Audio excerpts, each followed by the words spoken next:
Hey folks, have here three very common pistols. So here's the Walther PPK. Here's the Russian Makarov. This one here is the Recoil version. The IJ-70.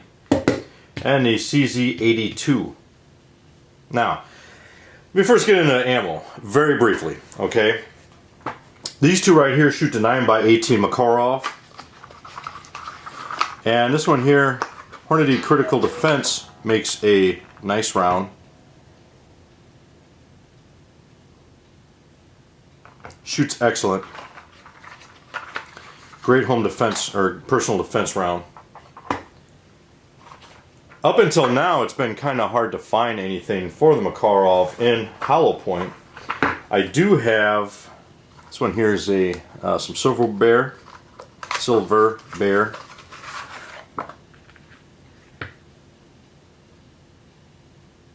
Now there's a huge difference in quality of the hollow point itself, the bullet itself, in the Silver Bear and the Hornady. More uniformity. There's not a lot of uniformity in the actual hollow point of the bullet. There's another example here. It's some Brown Bear, Full Metal Jacket. A lot of the foreign stuff is lacquered steel case, which I don't use a lot of steel case stuff for my American-made firearms, but I figured this stuff here is actually pretty much designed to shoot it, so I use it quite a bit in shooting my former communist block ammo. And then here is the 380. Here's some Winchester. Let me do a quick comparison here. This 380, of course, is what's fired out of Walther PPK. And here is the comparison. The Makarov and the 380. 380 is pretty much dimensionally just a size down 45. No, I mean just a size down 45, but you know what I'm saying. Dimensionally it's pretty similar, just scaled down. Makarov has a slightly larger diameter than the 380. The 380, of course, is the same diameter as the 9mm. Dimensionally similar. So, that's that. Now, there is some plus P 9mm Makarov on the market. I'm not an expert on it. It's new to me. The knowledge of it is new. I just learned about it within the last couple of weeks. My understanding is you really only want to shoot the plus P out of the vz-82. It's a lot higher pressure. It puts it a lot closer to the 9mm. And my understanding is the Russian-made Makarov will not handle the plus P. And it's something I would talk to a gunsmith about, because I have read on a Buffalo Boar website, which is the brand that makes the plus P, that the East German Makarov will handle it. So that's something you're going to need to look at. I'm not going to tell you to go out and shoot it, because you know, I'm not going to pull out the legal issues, and I'm not a gunsmith, anything like that. So you know, you're going to have to read up on that before you shoot it. But do not shoot the plus P out of the Russian Makarov. I can't tell you that. The 9mm Makarov falls between a 380 and a 9mm as far as the velocities. The plus P will put it closer to the 9mm, whereas the just standard Makarov 9mm ammo falls just slightly closer to the 380. I think the little bit bigger diameter is going to give it a little bit more knockdown power than what the ballistic table or what the velocity tables are gonna show. So the 9mm Makarov is a step up from the 380 as far as personal defense. So enough about ammo. I mean, the ammo we could sit and discuss all day. The Walther was the first design And I believe it was 1929. I should have probably looked that up. I believe it was designed around 1929. So quite a bit older than the other ones. And you notice small ejection port. Makarov was the second of those after the Walther. And you notice it's a little bit, the Walther's a little bit smaller, a little bit thinner, a little bit shorter. Grip wise, a little bit, the Walther's a little bit thinner than the Makarov. They feel pretty similar in the hand. This one here I think has a little bit sharper angle on it. This one here is the smallest, easiest to conceal of the three. Dimensionally, the vz-82 is slightly larger than the Russian Makarov. Now, one of the significant differences, and a lot of the reason people gravitate towards the vz-82 is the Walther has a decocker, the Makarov has a decocker, the vz-82 has a safety. So you can carry this cocked and locked much like a 1911. A lot of 1911 users like that feature when they're doing personal carry.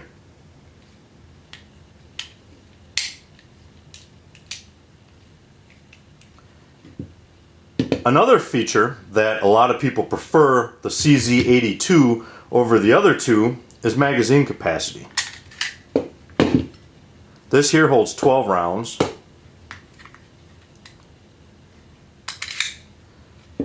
This here holds 7.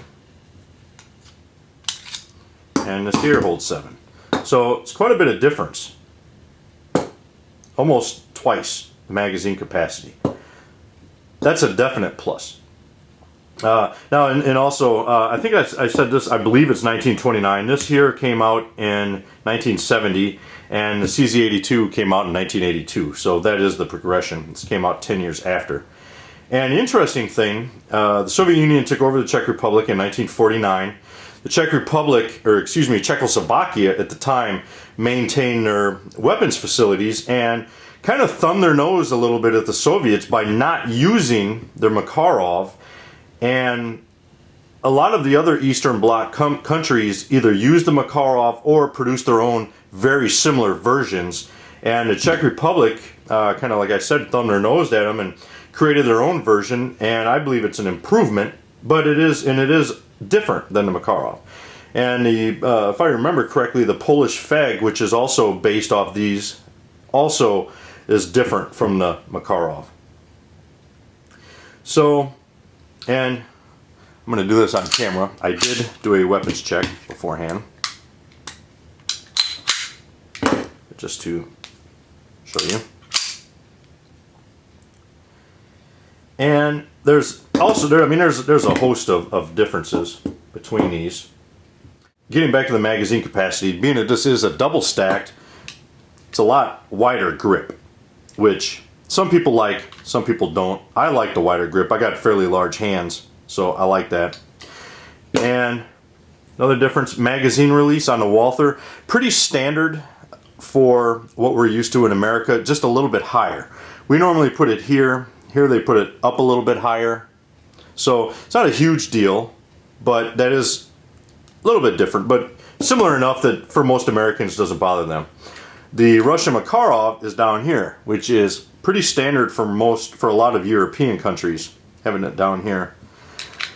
I think if you're used to that, it's okay. Kind of requires you actually have to use this hand to take the magazine out and then grab the new magazine and put it in. Whereas with this design, you can be releasing this mag at the same time you're going for the other one. So reloads are definitely faster with this style. The vz-82 is exact same placement as where we typically put it in America. And it's ambidextrous, which the Walther is not. This here, it's in the middle, so I guess that's ambidextrous. But this one here is ambidextrous. You can push it from either side. Now, as far as ease, this one here is just a little bit more difficult, and I'm going to do a separate review. I'm not sure which one I'm going to post first, this comparison or the CZ82 review. I'll probably post the CZ82 review first, so you'll have heard this, but the one thing about this magazine release is they've recessed it far enough where it's actually kind of hard to get to with your thumb. Because mine is a pretty stout button, requires a lot of pressure, and it's kind of hard to get to with your thumb. I've actually found it easier to press it with this finger after you're firing. So now let's take a look at the inside, and we're going to do takedown, and I'll start with this since this is the original. On this one here, and I've already showed you that it is safe, okay, you pull this out and push it to the side. Doesn't matter left or right, but you push it to the side. I like pushing it to the left because then when I take it apart I can hold it with this finger. So you lift that and pull. Okay.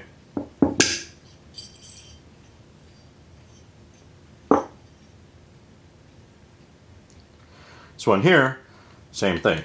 Push it to the side, and once again I like to hold it to the side and pull and lift.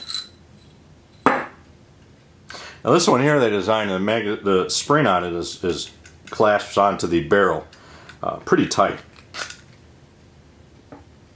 You'll notice a difference in the spring size, and I think you feel that in the recoil.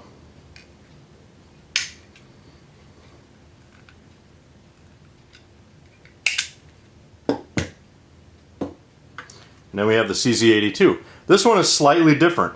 This one, you don't pull down left or right. You just pull straight down, and it doesn't come down all the way. There's actually a smaller pivot pin in here. It doesn't come down all the way. And you don't pull it to the side left or right. But other than that, it's pretty similar. Pull back and lift. Now the one thing you'll notice right away is, or maybe you'll notice, but I'm going to point it out, the bore access, the height of it. It's a lot closer, a lot shorter, and closer to your hand on the CZ82. And I think you noticed that in the recoil. So in here's quite a bit higher, substantially higher. And same with the Walther, pretty high. And I felt that with the recoil. I think of the three, the CZ82 recoiled the least. This one here fires really smooth. I haven't shot plus P ammo from it, and I've heard that's got quite a bit more kick to it. But as far as just standard Makarov, there's a lot less recoil. Second place was this. This was pretty close behind it. Had a lot less recoil. This here, even though it's a 380 and it's the least powerful, has, you know, it could just be the pistol itself. I'm not sure. Maybe the design. This here actually hurts my hand, and I think it's the thinness. It kind of bites the web of my hand quite a bit when I shoot. So in here, after about a box of ammo, the web is in pretty good pain. With these other two, I don't get that at all. And like I said, that could be the thinness of the grip. Could also be the recoil spring also. You notice it's quite a bit smaller than the other ones. Internally, just looking at them, they're fairly similar. Being these two are based off this one, they are similar, but there are some differences, and that's kind of getting a little bit more technical than what I'm going to get with this video. But in general, they're fairly similar. One significant difference is this does not have a slide lock release. On this one, the slide locks to the rear after the last round. However, there's no release on here. You actually have to pull the slide back to get it to release. The biggest drawback on that for me is a lot of times when I'm doing maintenance or loading my pistol or whatever, a lot of times I'll lock my pistol to the rear. And sometimes I'll do that after I'm done shooting to help it cool off, and I'll put it on in a case with the slide lock to the rear until I get home.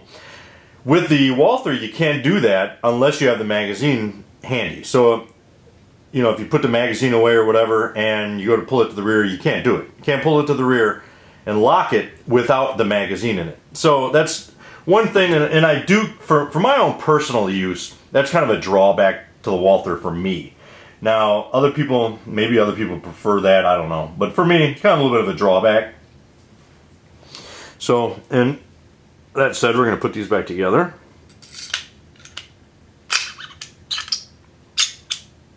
Oops, forgot, got to pull that out. Why is this not going to go back? There we go.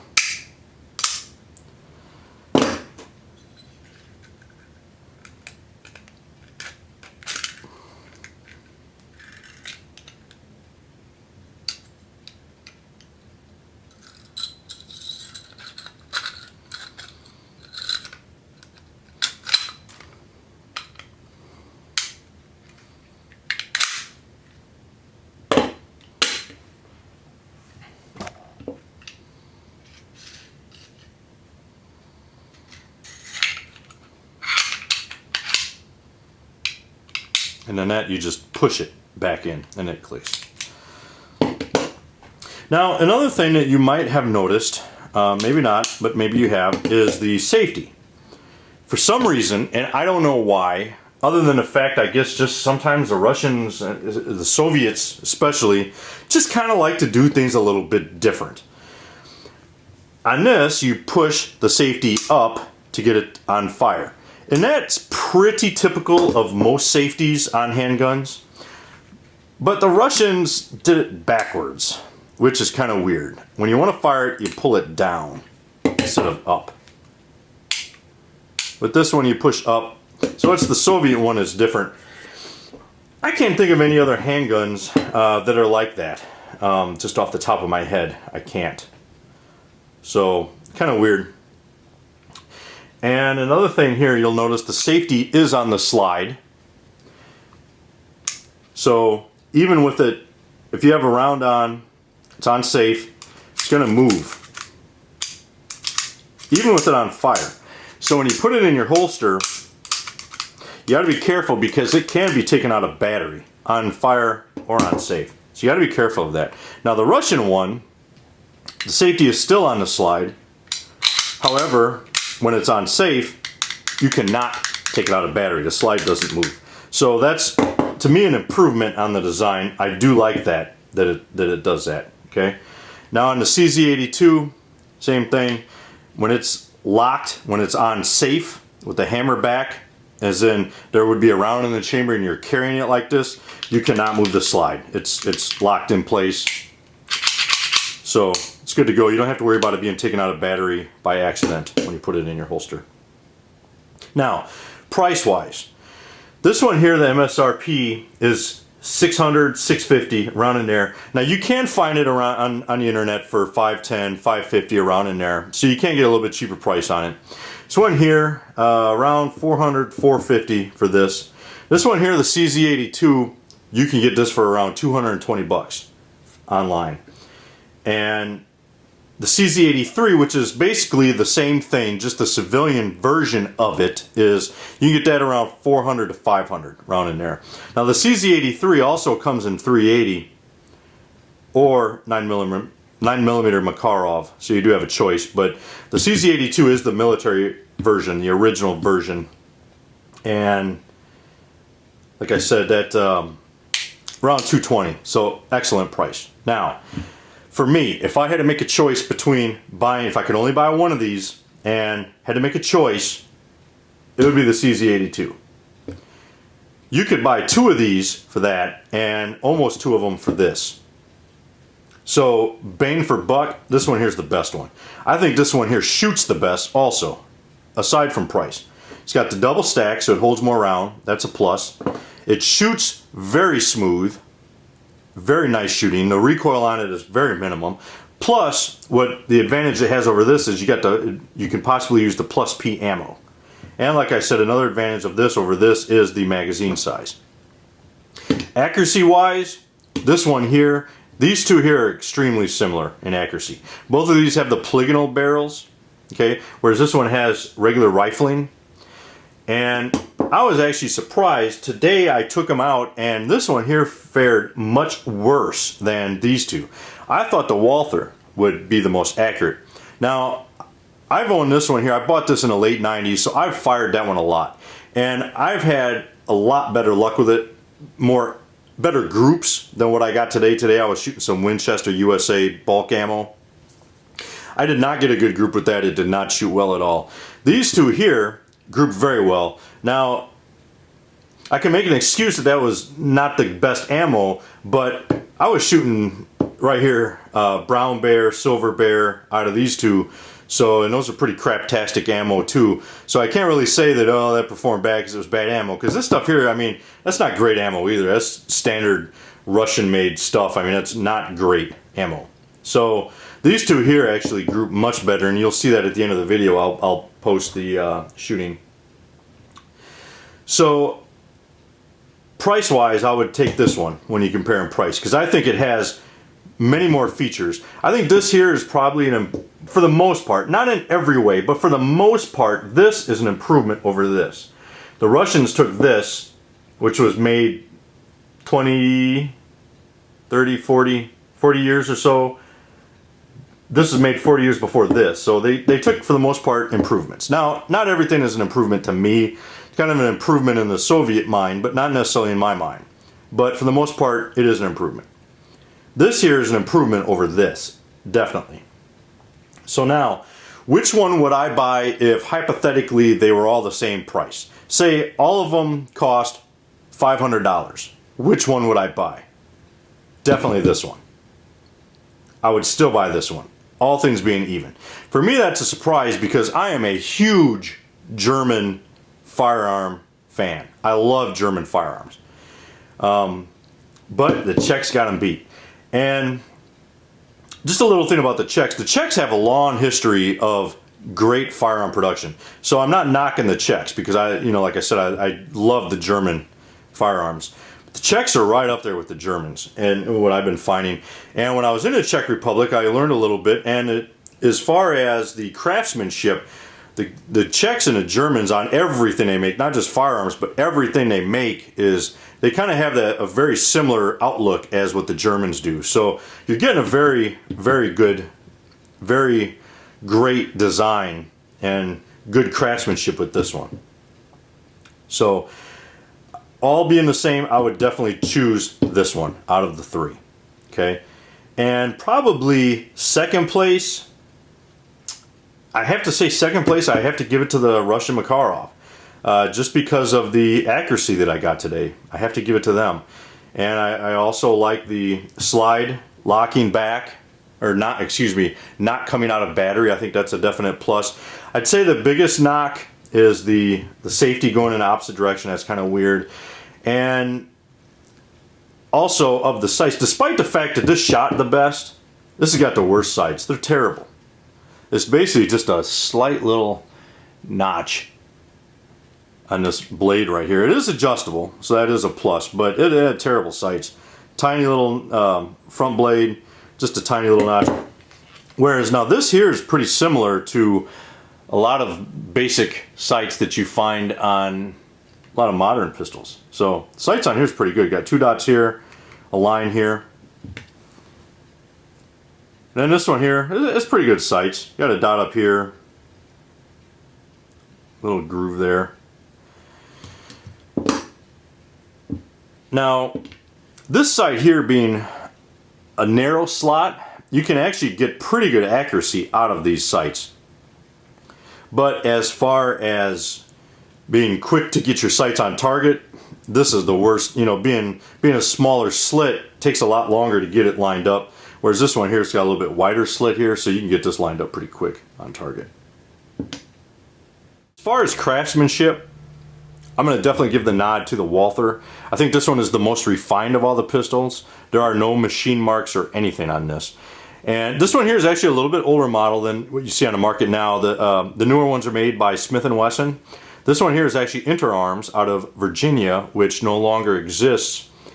And I believe this one here is made just a little bit better than the Smith & Wesson. And proof positive on that, Smith & Wesson did have a recall on them. I don't believe Walther's ever had a recall, and they've been around since 1929, this PPK, and I don't believe they've ever had a recall up until Smith & Wesson made them. So I can't speak as far as quality or craftsmanship, refinement, whatever you want to call it. I don't know if the German-made ones are a little bit better. I've heard some talk on the internet that they are better than the American-made ones. Not sure on that. Kind of guessing. I mean, the Germans do have that reputation as making very fine firearms. So, but like I said, as far as refinement, high-quality craftsmanship, I give it to the Walther. Second place would be the vz-82. This one here is, for the most part, you know, I mean, it's very well made as far as refinement, but it's rough where it can be. If you look at the inside of the slide, and I'm not going to take it apart now, but you know, they use a different, it's a different texture. It's definitely not the gloss. So you know, where it's okay for it to be not as high a refinement, that's the way it is. Probably last place would be the Russian one. It's pretty basic. You see a lot of machining marks, all that. So as far as refinement, give it the nod to the Walther. Second place vz-82. Now as far as quote unquote built like a brick shithouse and like you could throw a grenade next to it and it would be okay, I would give that one to the Russian, the Makarov. This thing here is solid. I mean, it's very rudimentary, very basic, but man, this thing, I mean, you could drop that off a 3-story building and it would just crack the cement. Very, very solid gun. So, and you know, and some of the other little details you might notice, the slide on this, a little bit thinner than the other two.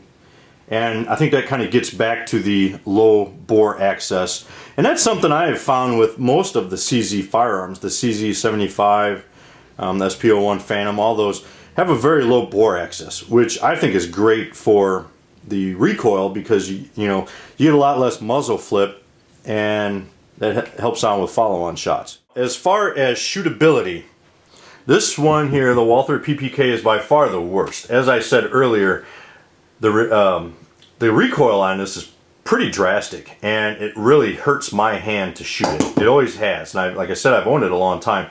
But particularly right here, really the only issue I have is it just cuts in the web of my hand terrible. Kind of gets right into meat and is not comfortable to shoot at all. I can shoot about a box from that, and then after that it's my hand's too sore to shoot. And I shoot everything. I shoot 357, I shoot 454 Casull, 45 ACP. I mean, I shoot all the big calibers and none of them bother my hand as much as shooting a 380 out of that handgun. These two here are pretty equal as far as shootability. They're both pretty comfortable to shoot. The recoil is not that bad. This one here I'll give a slight edge to just because it's got a lot meatier grip due to the double stack magazine. So I'll give the edge to that. One other design thing that I like, that I prefer, especially being from the north, the trigger guard on this is pretty small. It's fine if you got bare hands. Fits in there pretty well. If you have gloves on during the winter, the Makarov, it's got much larger grip, finger well, and on the vz-82, it's really good also. I think the vz-82 might be slightly larger, but no matter. On both of them, these are definitely designed for the northern climates that you could potentially have gloved hands on. So, if you have any questions, let me know. I've covered a lot. This is probably going to be a pretty long video, but there's a lot to cover. I think these are all excellent handguns. I like them. I enjoy shooting all of them. I think they're all high quality handguns. Whichever one you choose, I think you can't go wrong. I think that this one here right now is the bargain on the market. You can get this with your CNR FFL license if you have one. So you can get this one mailed right to your house, which I think is pretty awesome.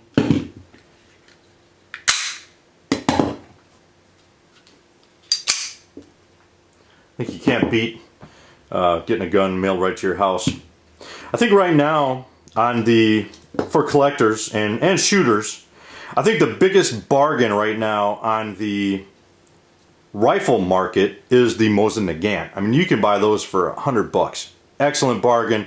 Also CNR eligible. Have it mailed right to your house. I think the best bargain on the handgun market right now is the CZ-82. 220 bucks, mailed right to your house. Excellent pistol. As far as quality, I'll put it up there against any other handgun on the market. Excellent quality. Can't go wrong with it. So I think that's the best bargain. So if you have any questions, let me know. Semper Fi.